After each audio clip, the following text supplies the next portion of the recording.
বদরের ময়দানে এই পাশে কুরাইশ, এই পাশে মুসলমানেরা। বিশ্বনবী জালামি ভাষণ দিলেন, তোমরা দেখতে পাচ্ছ এটা বদরের ময়দান না, এটা আল্লাহর জান্নাত, ওই জান্নাতের দিকে ছোট।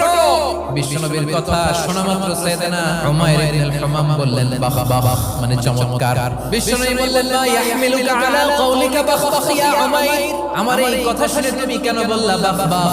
ইয়া রাসূলুল্লাহ, আপনার এই কথা শুনে আমি বড় খুশি হয়েছি, আর আমি প্রত্যাশা করেছি আমি যদি ওই জান্নাতের মালিক হতে পারি তাহলে কতই না ভালো হতো। সুবহানাল্লাহ বলেন। বিশ্বনবী বললেন উমাইর আনতা মিন আহলিহা, তুমি ওই জান্নাতের অধিবাসী, তুমি জান্নাতি। উমাইর চিন্তা করলেন আমি জান্নাতি, নবীর মুখ দিয়ে যখন বের হইছে ওই জান্নাতে তো আমার ঢুকতেই হবে, কিন্তু হাতে তিনটা খেজুর খেয়ে যদি জিহাদের ময়দানে যাই তাহলে জান্নাতে যেতে তো দেরি হয়ে যাবে।